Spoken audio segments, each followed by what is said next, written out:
E aí galera, tudo bem? O meu nome é Lucas Anandrés e hoje vou trazer um quadro novo aqui no canal, o Ciência em Tempo Real, em que eu vou trazer as notícias mais relevantes do mundo científico, comentá-las e explicá-las para vocês. Muitas vezes vemos as grandes mídias, a televisão, a internet, trazendo notícias da ciência sem estudar muito todos os pontos, o que acaba levando a manchetes sensacionalistas.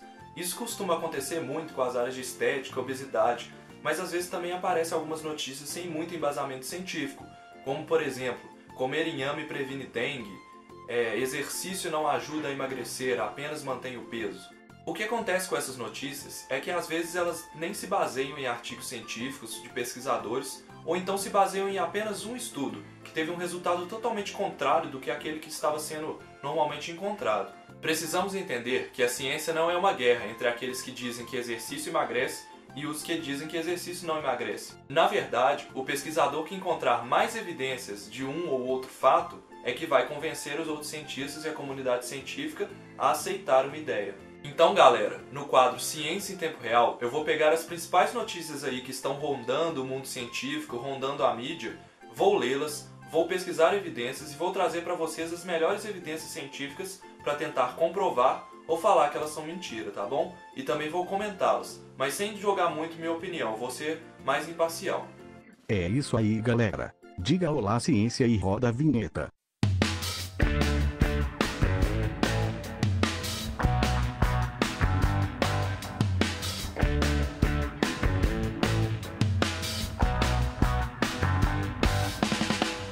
Para começar o vídeo de hoje, na semana passada, no dia 19 de agosto de 2015, foi publicado um artigo na revista científica inglesa chamada The New England Journal of Medicine, que pesquisadores da Universidade de Harvard, nos Estados Unidos, e também do Broad Institute of Cambridge, na Inglaterra, haviam entendido como a variação de um gene presente nas precursoras dos adipócitos afetava o desenvolvimento dessas células.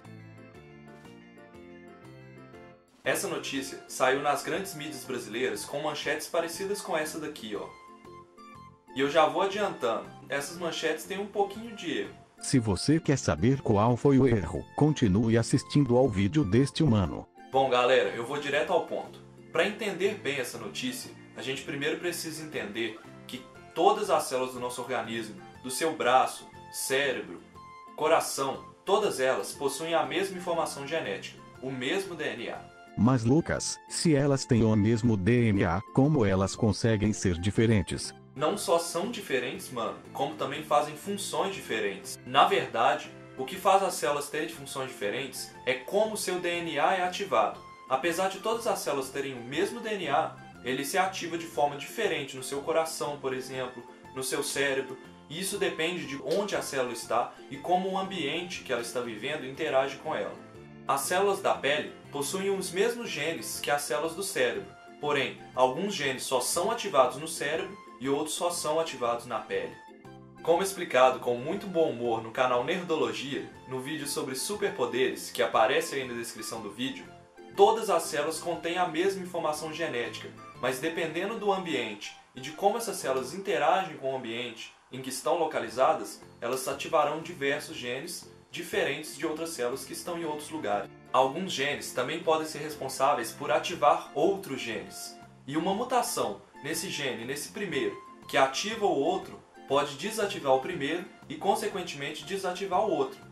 O ramo da ciência que estuda como os genes são ativados e quais são os genes que estão ativados em certas situações é chamado de epigenética. Lembre desse nome que vai ser importante. Bom, voltando ao gene da obesidade que as notícias falaram, há muito tempo que os pesquisadores vêm tentando descobrir qual que é esse fator genético que está relacionado à obesidade. Você já deve ter percebido que normalmente pais obesos têm filhos obesos, mas isso não é regra, certo? Os pesquisadores descobrem esse fator genético fazendo análises epigenéticas, ou seja, eles pegam pessoas normais e pessoas obesas e comparam os genes dessas pessoas para ver se nas pessoas obesas existe alguma variação que está causando uma ativação maior de alguma proteína. Essa variação talvez pode ser responsável pela obesidade, se ela só estiver presente nas pessoas obesas. E já descobriram vários genes da obesidade, que podem sim ser passados de pai para filho. Quando se diz que algum gene está relacionado a certa doença, significa que esse gene está presente tanto nas pessoas normais quanto nas pessoas doentes, mas ele existe em uma variação nas pessoas doentes que normalmente leva à doença. Ele pode ativar outros genes, ele pode criar uma proteína defeituosa, ele pode atrapalhar a criação de uma proteína. Mas é claro que fatores ambientais como dieta, estilo de vida, doenças, diabetes, disfunção da tireoide podem afetar como o corpo lida com o excesso de peso e se uma pessoa ganha mais peso mais facilmente. Então é por isso que nem sempre pais obesos têm filhos obesos. O gene que é falado nessa notícia, o gene da obesidade, é na verdade um gene que já é bem conhecido pela ciência, chamado FTO, e está encontrado numa variação nas pessoas obesas. Já se sabia que este gene estava ativado nos precursores das células que formam os adipócitos, as células que armazenam gordura no nosso corpo. Só que existem dois tipos de adipócitos. Os adipócitos marrons, que armazenam a gordura e também podem queimá-la e produzir energia, e os adipócitos brancos, que armazenam gordura e produzem muito pouca energia. Então não precisa nem falar, né, mano? Qual desses adipócitos é que está relacionado com a obesidade, né? Deixa eu ver se eu entendi. Então as precursoras podem dar origem tanto às células adiposas marrons, que queimam gordura, quanto às células adiposas brancas, que não queimam. É isso mesmo, mano. Mas o problema, pessoal, é que a variação desse gene FTO, que está presente na maioria das pessoas obesas, ele direciona a formação de células adipócitas brancas, que não queimam gordura. Bom, e como que os pesquisadores sabem disso? Eles descobriram isso porque quando a variação do gene FTO era corrigida por técnicas de biologia molecular, as células passavam a se tornar células marrons. E aí foram estudando mais a fundo e descobriram que o gene FTO, ele era na verdade um gene que ativava outros genes. Essa variação do FTO, ela ativa muito mais dois genes chamados IRX3 e IRX5. E são esses dois genes que transformam as células em células adipócitas brancas. Se eles forem muito ativados, eles vão transformar em células brancas. Se forem pouco ativados, vão transformar em células marrons. Beleza, Lucas, mas pra que uma pessoa que não está ligada à ciência precisa saber disso? Bom, mano, essa é uma pergunta muito interessante e é a minha motivação para fazer esse tipo de quadro aqui no canal. Eu sei que esse conhecimento pode parecer difícil para a maioria das pessoas que não está ligada todo dia na ciência, mas é muito importante por um motivo. Falta um pensamento crítico no nosso país, não só na política, mas também na ciência. A gente viu as notícias aí e vimos que eles falam de um gene da obesidade, mas agora você já sabe que não é só um gene que controla a obesidade, e também não só fatores genéticos, também tem os fatores ambientais. Só aí a notícia já é meio sensacionalista. O gene da obesidade. Bom, galera, e com isso eu queria lançar uma pequena discussão. Será que não é a hora de começarmos a fazer um mapeamento genético nos nascimentos? Por exemplo, você teria seu filho acabou de nascer, e aí você faria um mapeamento genético e descobriria que seu filho tem um gene que te predispõe à obesidade, por exemplo.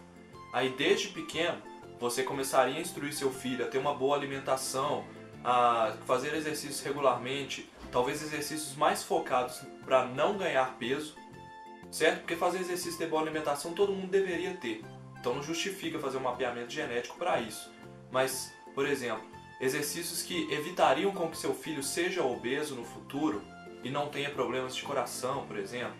Será que se você tivesse a oportunidade de não modificar o genoma de uma fertilização in vitro, por exemplo, de fazer um embrião perfeito, mas, por exemplo, se você tivesse a oportunidade de observar se seu filho, durante o desenvolvimento, está predisposto a ter uma doença que pode ser fatal, por exemplo, será que você não investiria em prevenção dessa doença antes do nascimento do seu filho?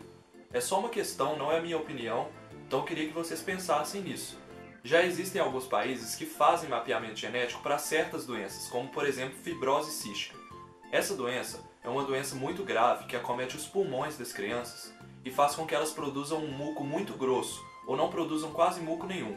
Isso causa problemas respiratórios, infecções e acaba levando à morte da criança muito cedo, com menos de 10 anos de idade.